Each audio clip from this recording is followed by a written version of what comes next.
Well, hello there guys, it's me, Boardman again, and welcome back to my channel, ladies and gentlemen. I am so glad to see you for joining me on this brand new video. I'll be doing another Read Aloud children's storybooks for you guys to read for story time together as we learn and listen. So, if you're quite familiar with the Gruffflo and Room on the Broom and the Snail and The Whale by Julia Donaldson and Axel Schuffler. So, I shall book got to show to you in a minute. I've got The Smartest Giant in Town. Something quite. This is from the creator of the Gruffflo. This is illustrated by Axel Schuffler and written by Julia Donaldson. I have read those books, one of those books, like Room on the Broom and The Snail and the Whale. So, first of all, I've got to read to you. I will show you some illustrated pictures through the page when I read by words. Okay, so you came to the right place, so sit back and enjoy. George was a giant, the scruffiest giant in town. He always wore the same pair of old brown sandals and the same old patched-up gown. I wish I wasn't the scruffiest giant in town, he said sadly. But one day George noticed a new shop. It was full of smart clothes, so he bought a smart shirt, a smart pair of trousers, a smart belt, a smart stripy tie, some smart socks with diamonds up the side, and a pair of smart shiny shoes. Now they're the smartest giant in town, he said proudly. George left his old clothes behind in the shop. He was about to go home when he heard a sound. On the pavement, he stood a giraffe who was sniffing sadly. "What's the matter?" asked George. "It's my neck," said the giraffe. "It's so very long and so very cold. I wish I had a long, warm scarf." "Cheer up," said George, and he took off his stripy tie. "It didn't match my socks anyway," he said, as he wound it round and round the giraffe's neck. It made a wonderful scarf. "Thank you," said the giraffe. As George strode towards home, he sang to himself, "My tie is a scarf for the cold giraffe, but look me up and down. I'm the smartest giant in town." George came to the river. On the boat stood the goat who was bleating loudly. "What's the matter?" asked George. "It's my sail," said the goat. "It blew away in a storm. I wish I had a strong new sail for my boat."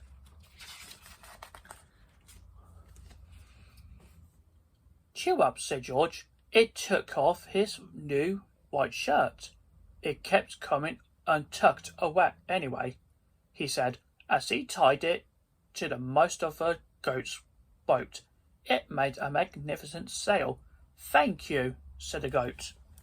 George strode on, saying to himself, "My tie is a scarf for the cold giraffe.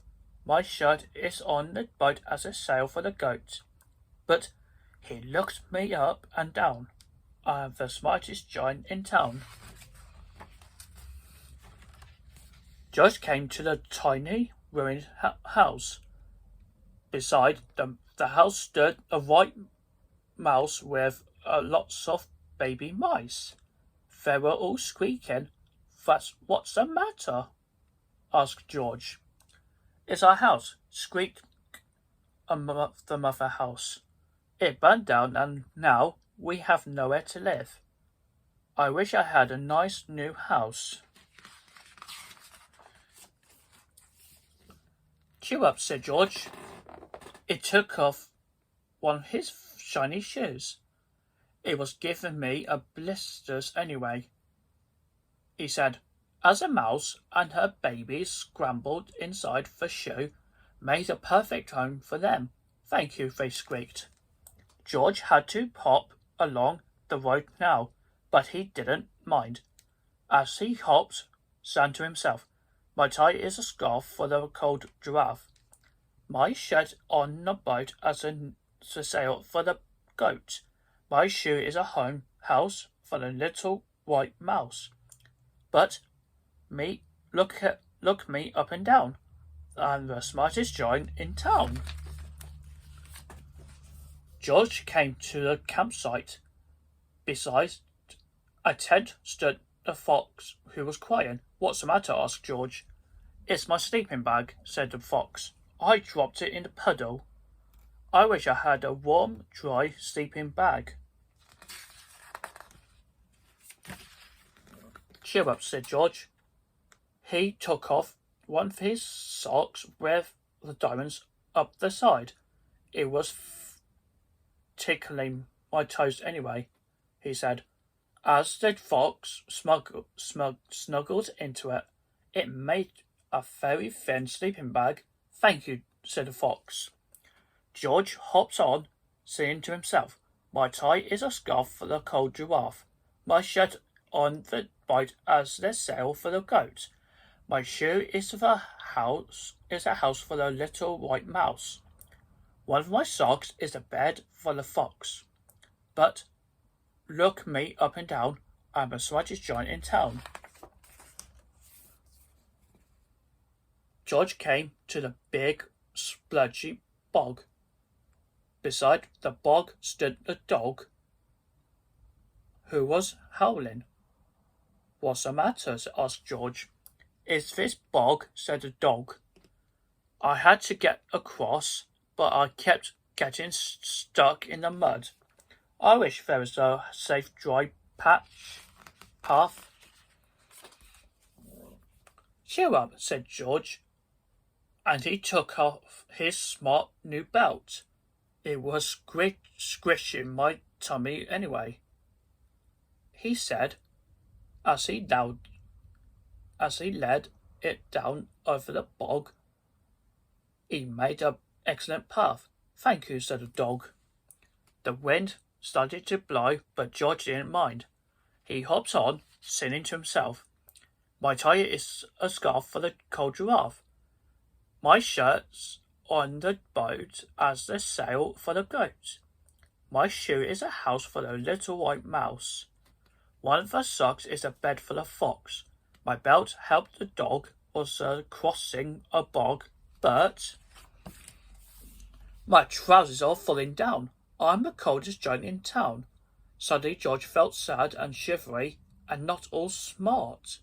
He stood on 1 foot and thought, I have to go back to the shop and buy some more clothes, he decided.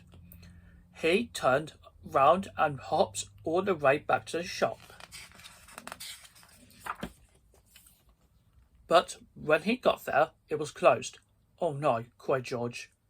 He sank down onto the doorstep and a tear ran down his nose. He felt as sad as all the animals had met on his way home. Then, out of the corner of his eye, he saw the bag with something familiar poking out of the top. George took a closer look. My gown, he yelled. My dear old gown and sandals. George put them on. They felt wonderfully comfortable. I am the coziest giant in town, he cried, and he danced back home along the road. Outside his front door stood all the animals he had helped.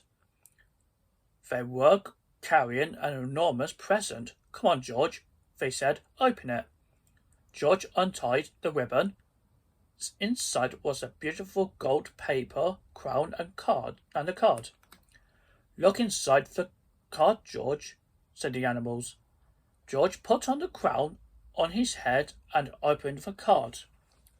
Inside it said, "Your tie is a scarf for the cold giraffe. Your shirt is on the boat as a sail for the goat. Your shoe is a house for the little mouse. One of your socks is a bed for the fox. Your belt helps the dog who was crossing the bog. So here is a very fine crown to go with the sandals and gown of the kindest giant in town." This is the end. So I hope you guys enjoyed the story of the smartest giant in town who helped the animals on his way home from his new clothes. So, as you may know, this story time it can bring a lot of reading experience, especially for children, for their bedtime stories. It can, in fact, attracts the reader's attention onto the bedtime stories. This is more interesting for you guys. So, this book, it was written by Julia Donaldson, who also wrote Gruffflo and Broom on the Broom, Stickman, Tiddler, and for Snail and The Whale. Well, okay guys, so I hope you enjoyed this video for the story time with me. I really appreciate you guys. So I hope you keep my creativity going up. I really appreciate you guys. So this means a lot to me. So if you haven't already, so please subscribe to my channel and hit this bell notification. You can support my social media, which is Instagram, Twitter, TikTok, and Pinterest. You can support me there. That'd be really absolutely splendid. So if you want to comment down below, and if you want to make suggestions what happens for our next upcoming contents, please let me know if you want to. Okay, and like, comment, share, subscribe. It's always appreciated. Right then, so I hope you see you soon. I'll see you on the next videos, and I hope you have a nice time.